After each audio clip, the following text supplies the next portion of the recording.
Midi, Valérie Expert, Gilles Ganzmann, Sud Radio Média. Bonjour Gilles. Bonjour Valérie. Allez, on va prendre de la hauteur, Mais on oui. va jongler aujourd'hui. Bonjour Francis Jalbert, merci d'être avec nous ce matin. Vous êtes le porte-parole du Cirque du Soleil, le Cirque du Soleil qui fait une halte à Paris, c'est à Rueil, sous le Grand Chapiteau, jusqu'au 25 janvier sur l'île des Impressionnistes à Chatou, j'ai dit à Rueil.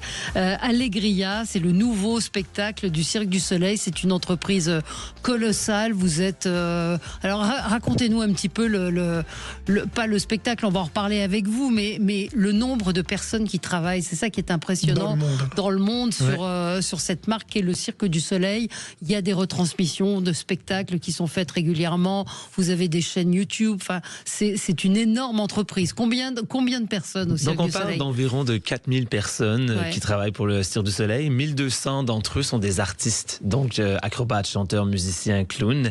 En ce moment, on a 17 spectacles présentés simultanément à travers le monde, 17 spectacles uniques et différents les uns des autres. Et en plus, la compagnie a quelques autres marques, dont le Blue Man Group, par exemple. Donc c'est vraiment une entreprise internationale sur 4 continents. Vous êtes la deuxième entreprise de spectacle derrière le groupe Disney, c'est ça? Ouais, en termes de spectacle vivant, parce qu'on est les producteurs, on crée notre propre contenu, on le diffuse nous-mêmes et on le promouvoit nous-mêmes. Donc on dit qu'on est le plus grand producteur de spectacles vivants à travers le monde. Alors hier, pour rester dans les médias, il y avait Incroyable Talent qui s'appelle Got Talent Canada au Canada.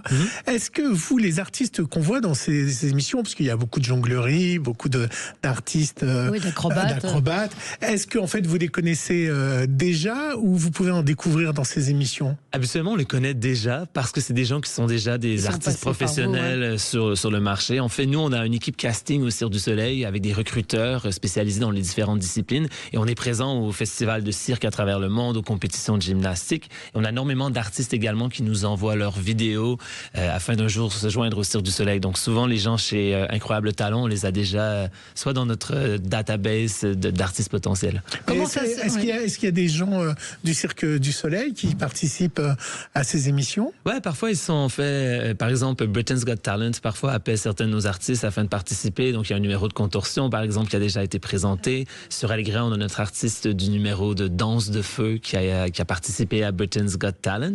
Donc oui, parfois nos artistes veulent jouer le jeu en fait. Ah oui, ils viennent vous débaucher, vos artistes.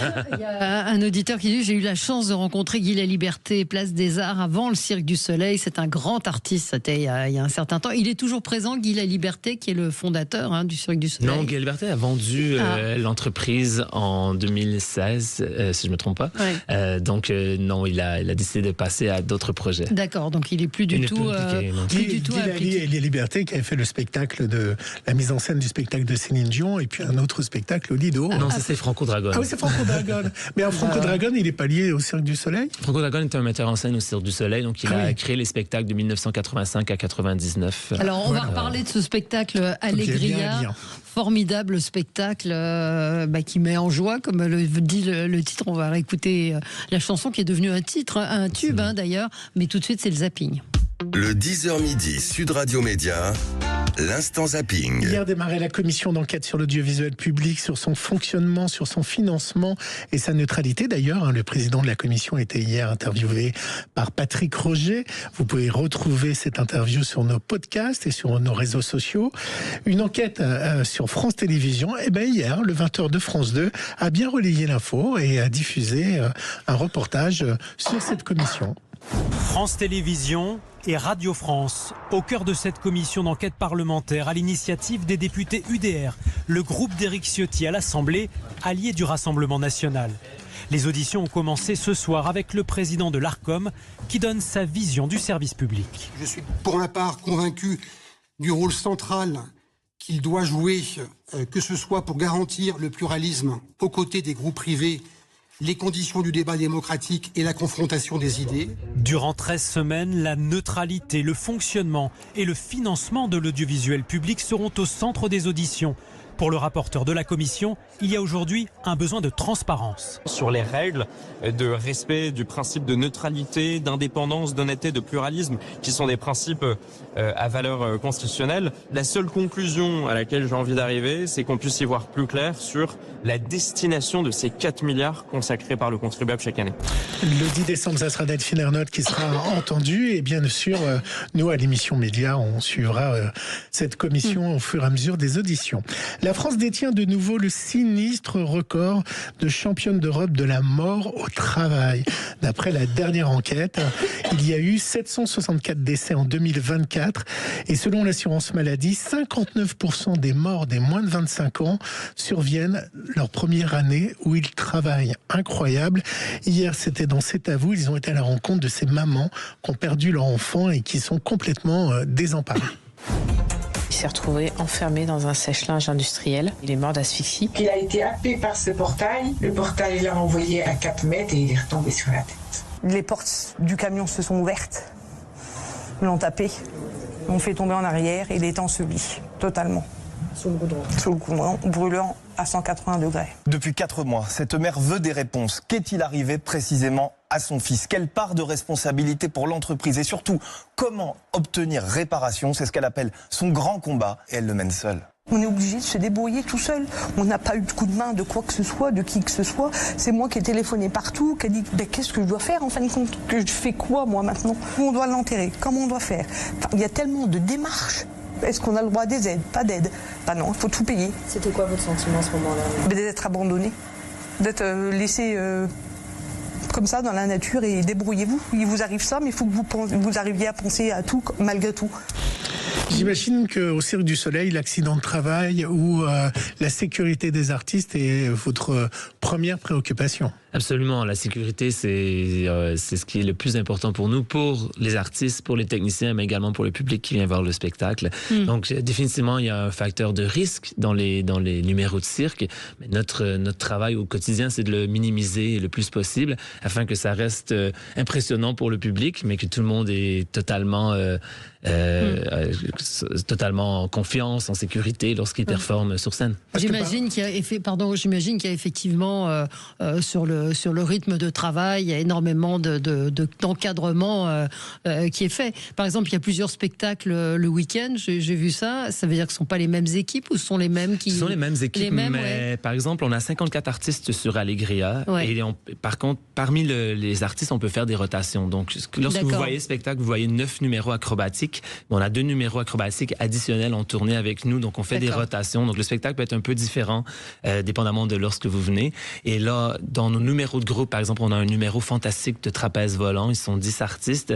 C'est pas toujours la même personne qui va faire l'élément acrobatique le plus intense. Donc, on fait des rotations afin que on peut éviter les blessures lorsqu'on performe 10 représentations par semaine. Oui, c'est plus des blessures que des accidents qui arrivent. Principalement, je vous dirais que c'est plus de l'usure. Donc, c'est vraiment de bien gérer. On a une équipe de physiothérapeutes qui voyagent ou de kinés qui voyagent avec le spectacle. Ils ont un masseur également. Donc, on essaie de faire de la prévention pour justement éviter les blessures au long terme.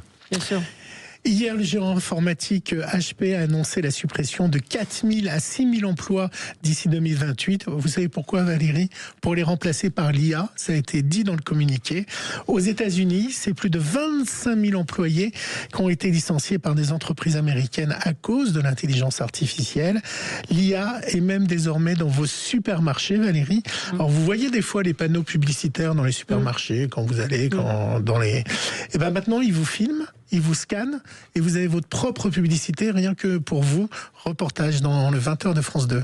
Dans ce supermarché, impossible de lui échapper. Situé dans l'allée centrale, cet écran dopé à l'intelligence artificielle scanne tous les clients pour proposer à chacun le produit dont il a peut-être besoin. Un calendrier de l'Avent pour cette mère de famille, une console de jeu pour cette jeune femme et des lames de rasoir en promotion pour cet homme. Une innovation rendue possible par l'installation de cette caméra qui capte tous les clients. Si c'est une femme, il détermine sa tranche d'âge et lui propose un produit ciblé. Même chose pour un homme. Une fois son âge reconnu, c'est la promotion imaginée pour lui par le magasin qui s'affiche. La machine ne conserve pas de données personnelles, comme les visages notamment, mais établit un décompte des passages sur la base du genre et des tranches d'âge. Déployés depuis un mois, ces panneaux ne permettent pas encore de faire un premier bilan chiffré, mais pour l'hypermarché, les perspectives sont séduisantes. C'est une nouvelle façon finalement de communiquer avec le client, pour nous d'obtenir des informations utiles pour le commerce. En fait, le client est déjà sur place, on va lui proposer un produit susceptible de lui plaire et ça peut être un déclencheur d'achat. Il y a un moment, on est quand même fliqué par tous nos outils électroniques ou par tout ça. Au moins, les acrobates, ils seront pas. Je crois que ça peut être des hologrammes aussi. Mais pour l'instant, il n'y a pas d'intelligence artificielle dans nos spectacles. Par contre, c'est sûr qu'on observe qu'est-ce qu'on peut faire avec la technologie. Donc, il y a toujours un peu de recherche et développement. Mais non, en ce moment, il n'y a pas essentiellement. Voir Allegria, il n'y a pas de IA dans le spectacle. Mais c'est assez fou ce que devient l'intelligence artificielle et de la façon dont nos vies sont un peu dirigées. On a un peu perdu la main. Sur France Info TV, on apprend qu'en Arabie Saoudite, Valérie, le premier bar à bière a été ouvert.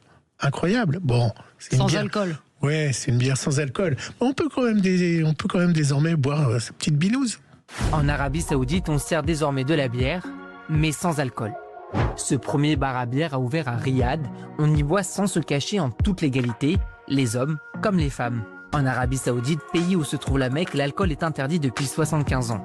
La jeunesse saoudienne se retrouve désormais dans ce bar et n'hésite pas à poster sur les réseaux sociaux les photos de sa petite mousse, savourée en terrasse. Un geste que certains appréhendent. Dans le royaume, posséder ou consommer de l'alcool est passible de prison, même pour les visiteurs étrangers.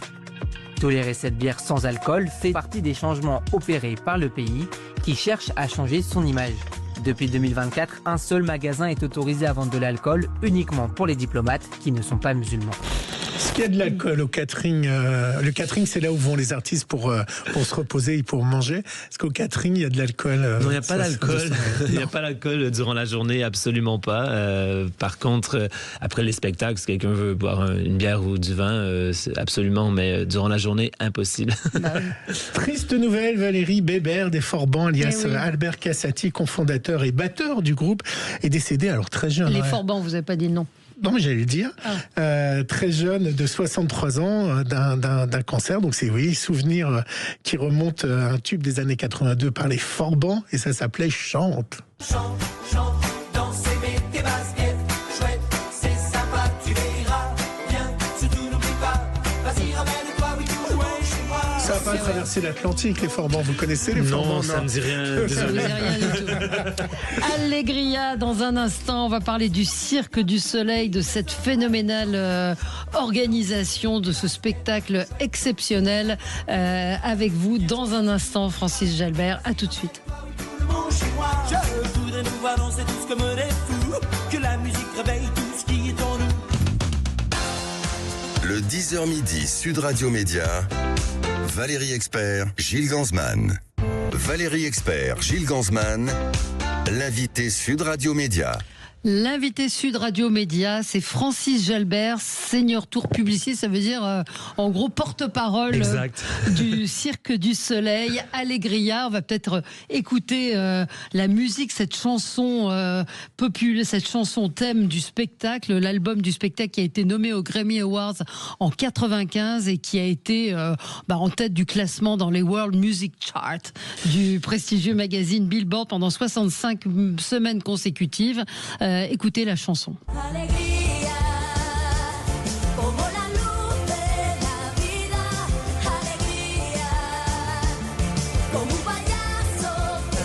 C'est l'album du Cirque du Soleil le plus vendu. Donc vous êtes en spectacle en ce moment à Chatou, pas très loin de Paris, avec ce spectacle mythique. Alors il existe depuis un moment ce spectacle, mais il est réactualisé régulièrement. Ouais, non, en fait, c'est que le spectacle original a été présenté de 1994 à 2013 et a été vraiment un peu le spectacle qui a permis au Cirque du Soleil de découvrir le monde. Plus de 14 millions de spectateurs ont vu le spectacle original et on l'a fermé en 2013 parce qu'il était allé dans 255 villes à travers le monde. On ne savait plus où l'envoyer. Mais nos fans nous demandaient, j'aimerais avoir la chance de voir Allegria à nouveau. Donc en 2019, on l'a complètement réimaginé. Donc on a décidé de reprendre le spectacle, mais de l'amener dans ce que le Cirque du Soleil est devenu en 30 ans et ce que le public d'aujourd'hui s'attend également. Ouais, pardon, vous avez été obligé de vous adapter aussi peut-être à une nouvelle génération. en 25 ans, la société évolue, les Exact. publics évoluent. Donc, comment on fait pour actualiser un spectacle comme celui-là? Donc, on s'est questionné sur quel est l'ADN du spectacle. Ouais. Donc, que ce soit la musique, les personnages, l'histoire, mais comment on peut l'amener dans ce que les gens s'attendent aujourd'hui. Donc, par exemple, le spectacle est beaucoup plus rythmé en termes de... Parce que l'attention des gens est différente qu'en 1994. En termes de visuel, on est beaucoup plus dans l'humanité. Le spectacle de 1994 était plus évocateur. On pouvait moins reconnaître les artistes. Là, dans cette version-ci, on reconnaît les artistes, on voit leur visage, on est capable de s'identifier à chacun d'eux. Donc, c'est vraiment pour les gens qui ont déjà vu Cirque du Soleil, ça vous donne vraiment ce qui vous a fait tomber en amour avec la compagnie, mais on vous le donne avec un petit côté d'aujourd'hui. Exactement. Moderne. Alors aujourd'hui, nos éditeurs viennent souvent à Noël voir des spectacles ou offrent des places de spectacle pour les fêtes. Et si on pense à eux, est-ce que vous avez pris en compte le fait qu'aujourd'hui, on ne peut pas mettre de l'argent dans 10 000 spectacles ou dans 10 000 shows? Est-ce que les tarifs sont raisonnables pour aller voir le Cirque du Soleil? Les tarifs sont raisonnables, mais les tarifs aussi, on se rappelle, c'est 54 artistes sur scène, c'est un spectacle de haut niveau et depuis la pandémie, les coûts de transport, de production, etc. sont élevés. Donc, c'est quand même un spectacle de qualité. Donc, les tarifs sont, je vous dirais, similaires à ce qu'on voit dans l'industrie. C'est combien la place moyenne pour venir voir Allegria? Si je ne me trompe pas, on commence vers 60 € et ça peut aller jusqu'à 120 €, 130 €, dépendamment de où vous êtes assis dans le chapiteau. J'ai vu qu'il y avait des promotions régulièrement aussi qui sont faites sur les réseaux. Mais c'est vrai que c'est un spectacle... J'avais eu la chance de voir à Las Vegas il y a très très longtemps. Michael Jackson à Las Vegas. Et c'est vrai que ce sont des spectacles exceptionnels qui sont comparables à aucun autre spectacle. C'est des spectacles à grand déploiement. Oui, à grand déploiement, avec une mise en scène, avec une qualité d'exécution des numéros assez... D'ailleurs, le succès est là. Hein. Vous êtes combien de spectacles en ce moment dans le monde? 17 spectacles simultanément. Simultanément. Alors, il faut savoir, Valérie, que c'est très compliqué d'accueillir le Cirque du Soleil, parce que le Cirque du Soleil a ses exigences. Il faut un terrain, il faut des arrivées d'eau, vous pouvez me raconter un petit peu tout ça, les exigences du Cirque du Soleil pour s'installer dans une ville? D'abord, il faut un terrain d'environ 450 mètres carrés. Notre chapiteau est gigantesque, 51 mètres de diamètre. Il y a plusieurs tentes, donc ça prend, comme vous le disiez, accès à l'eau. On essaie, lorsque possible, aussi d'avoir accès à l'électricité. Parfois, on crée notre propre électricité dépendamment du terrain dans lequel on se retrouve. Mais on parle de 77 camions remorques, 2000 tonnes d'équipement pour transporter les spectacles de ville en ville. C'est littéralement un petit village qu'on déplace. Il y a combien de personnes en ce moment, par exemple, à Paris? Sur Allegria au Nouveau Jour, nous sommes 119 personnes et on vient simplement de 25 pays différents et on parle 14 langues. Donc, aucune complexité. Et alors, évidemment, quand on a 25 personnes de pays différents... 25 pays différents. 25 pays différents. Oui, 119 personnes. 119 personnes de pays différents. Le catering aussi, c'est-à-dire qu'il faut faire de la nourriture pour toutes ces personnes, mais avec évidemment toutes les spécialités régionales. Ouais, en fait, on a une équipe de cuisine, on a 4 chefs qui voyagent avec le spectacle et on engage localement 10 personnes pour les supporter. On sert environ 250 à 300 repas par jour et je vous dis, des jours c'est plus gastronomique, il y a des jours que c'est un peu plus... comfort food, comme on dit. Il y a des journées que ça va être thématique. On peut faire une soirée mexicaine, une soirée japonaise, etc. Donc, on essaie vraiment de plaire à tous les régimes, à toutes les cultures. Et je dois vous dire, on mange très bien. Et là, vous préparez la dinde de Noël, vous nous avez dit. 250 kilos de dinde pour Noël le 24 décembre. Est-ce que dans l'organisation, quelle est la part je vais employer un mot anglais, du backstage, c'est-à-dire de ceux qui sont en coulisses et des artistes, c'est-à-dire qu'il y a combien d'artistes et combien de personnes qui travaillent derrière, c'est-à-dire entre les couturières, les habilleuses, les cuisiniers. Est-ce que vous avez ce chiffre-là? Pour le spectacle, ici on est 54 artistes et environ 70 employés de soutien. En plus de ça, dans chaque ville, on engage environ 150 personnes, principalement pour travailler en service à la clientèle, mais aussi dans certains postes moins névralgiques. Par exemple, certaines des couturières sont engagées localement également. Notre équipe de cuisine également. Il y a eu des bébés Cirque du Soleil. Oui, il y en a énormément. Stéphane, on fait. On arrive de Bruxelles, il y a 4 bébés qui sont nés à Bruxelles de la tournée. Mais est-ce qu'il y a des enfants aujourd'hui d'artistes du Cirque du Soleil? C'est-à-dire des artistes qui ont donné naissance à des enfants qui sont eux-mêmes devenus artistes. Oui, il y en a forcément. Pas sur ce spectacle-ci spécifiquement, mais oui, il y en a par exemple ils ont grandi en tournée au Cirque du Soleil, sont devenus des artistes et sont sur scène encore aujourd'hui. Donc oui, on est dans une 2e, 3e génération à ce point-ci. Dans quel pays le Cirque du Soleil cartonne le plus? Est-ce que dans votre ville d'origine, Montréal, est-ce que c'est toujours très fort? Oui, Montréal, c'est vraiment la maison. En fait, à chaque année, on amène un spectacle sous chapiteau sur Montréal pour environ 4 à 5 mois. Donc, c'est un grand succès. L'Espagne, le Japon, l'Allemagne. On a énormément de marchés à travers le monde où les gens adorent le Cirque. Et à Las Vegas, quel est le spectacle? Alors, vous avez 5 spectacles permanents, c'est ça, à Las Vegas? Ouais, alors moi, Valérie a vu moi j'avais vu Michael Jackson. Les 2 spectacles sont toujours en cours là-bas. Ouais. Et qu'est-ce qui cartonne le plus comme spectacle à Las Vegas? C'est vraiment le spectacle qui, encore aujourd'hui, le spectacle a plus de 20 ans. Et c'est vraiment le spectacle qui cartonne le plus. On écoute un bout d'Alegria? Alors, on écoute...